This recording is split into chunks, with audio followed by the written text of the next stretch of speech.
Hello, boys and girls. This is Miss Betsy, filling in for Grandma Sheila. Today's story is called To Keep the Cat. As you can see, I've got my kitty here. You know, I didn't always like cats. I always thought they were kind of unpersonable animals. But then a few years ago, my daughter rescued this little one. She was just a minuscule little kitten, and her mom had rejected her, and she was sick and weak, and she probably was going to die.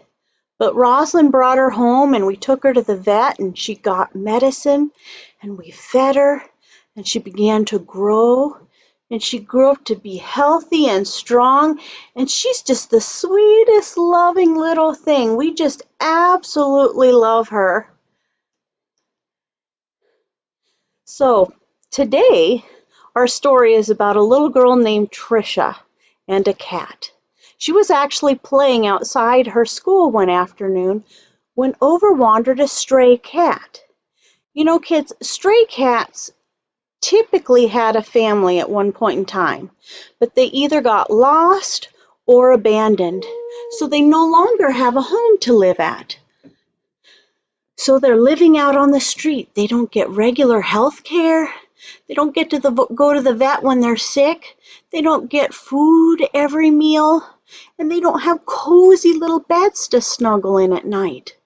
So since they have to scrounge for food and they may not get to eat all the time, they start getting skinny and they have to dig through the trash to find food or shelter, and they get dirty. Trisha looked down at this little stray cat as it started to rub against her and purr. She didn't see that it was dirty and scraggly. She just felt a sudden love for this cat, and she knew this cat needed to come home with her, and that it was going to be her special friend. Well, when she got home, her dad didn't feel the same way about the cat right away. He looked at that thing and was like, "What are you doing with that thing?" She said, "Oh, Daddy, I found this stray cat, and it's just so sweet and precious, and I just loved it right away, and I know it loves me, and Dad, please, can I keep it?" Well, her dad looked at it, and he's like, "It's not much to look at." He said, "If you really, really want a cat, Trisha, why don't I buy you a Persian cat?" Now, kids, Persian cats are considered the glamour cat of the feline world. They're beautiful. They have long fur and they're fluffy and they have the cutest little round faces. And they can cost a lot of money, over $1,000 if you get one that's bred right. Well, Trisha thought about that, but she said, "No, Dad, thank you, but I just want this little guy. He's so sweet and I love him and I feel that we are meant to be together." Her dad wasn't convinced, but he finally gave in because Trisha just, she seemed so in love with this scraggly little creature. So he said, "Yes, you can keep the cat." But every time he looked at the cat, he would grimace in disgust because it wasn't appealing to him. It wasn't a pretty cat. It wasn't lovely. And he just did not see or feel what his daughter felt for this creature. So one day when he came downstairs and he came into the dining room, he found kitty litter strewn across the floor. Oh, that was the last straw. He said, "No, this cat has got to go." He called Trisha. "Trisha, come down here now. This cat needs to go. Look at this mess he made." "Oh, but Dad, he didn't mean to make a mess." "No, Trisha, you need to find him another home today. I don't want him living here anymore. And tomorrow he's going to go away." "But Dad, he doesn't normally make messes. He's never done this before. Can you just give him another chance? He's just kind of acting weird today. I don't know what's wrong with him. But maybe he's just having an off day, and tomorrow he'll be better. Please give him another chance." But Trisha's dad had already made up his mind. He had never really liked the cat, so it was easy for him to just stick to his guns and say, nope, the cat's gotta go. So you can imagine when Trisha went to bed that night, she was a broken-hearted, sad little girl, because she knew that in the morning she was going to have to give away the precious little thing that she had saved.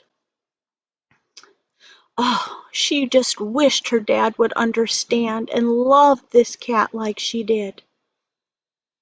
Well, sometime in the middle of the night, Trisha awoke to a loud thump, and then all of a sudden, her cat was pouncing on her. And she opened her eyes and looked, and the cat's back was all hunched up, and his hair was sticking out, and he was hissing at her. Shh, shh. Oh my. He had never done this before, and she was half asleep, and she was like, what's going on with you? So she just pushed the cat off and said, go back to your blanket and let me sleep. And she pulled the blanket up over her head to go back to sleep. Well, almost instantly, the cat was back on top of her again, pouncing up and down, and this time it was hissing even louder. Shh, shh. Oh, Trisha was like, what is wrong with you? She was getting kind of mad at this point and was wide awake. And she pushed the cat down and said, get down. That's not okay. She lay down and tried to go back to sleep. But again, almost instantly, a third time, the cat jumped on top of her and was hissing and beating around. Oh, Trisha was frustrated now, and she said, fine. She got out of the bed, she stomped across the room and got in bed with her sister. Just then, the floor started to rumble up and down and back and forth. Oh, and the books started to fall off their shelves, and the lamps crashed down off their nightstands, and the pictures on the walls were wiggling around. Kids, an earthquake was happening. Do you know what an earthquake is? An earthquake is when big, giant rocks underneath the surface of the earth crash into each other or move up on top of each other or under each other. Or in this case, they were actually moving up and down like this and was causing the earth to go up and back and forth. Oh, it was scary. And while this was all happening, there was this huge dresser, like chest of drawers, that was over by Trisha's bed. It was a big, tall one. And while the floor was rumbling back and forth and up and down, it started to move. That big chest of drawers started to wiggle to the side. And then as it went up, it kind of went up and down, and it got kind of loose from the wall, and all of a sudden it came crashing down on top of Trisha's bed, right where she had been sleeping just a few moments before. Kids, this earthquake was the 1994 earthquake in California. This was considered one of the largest natural disasters that the United States has ever experienced. The damage was so bad, it was over $20 billion worth of damage. Over 100,000 families either lost their homes or had to leave their homes because of the damage. Thousands of people were hurt, and 60 people died. But you know what? Trisha did not die. Why? Because of a scraggly, dirty little stray cat that she brought home and loved. You know, children, God can use anything, anyone, any animal to do His purposes. And we shouldn't judge just because of how someone or a creature or something looks, because God can still use it. Now, what do you bet? The next day, when Trisha's dad found out that her cat had saved her from being crushed under that huge piece of furniture, he looked at that cat a little bit differently. And you know what? That cat got to stay, and he lived with Trisha from then on. A very happy cat, and very well loved by both Trisha and her dad. Thank you for listening. You guys have a great day. We'll see you again next time. Bye-bye.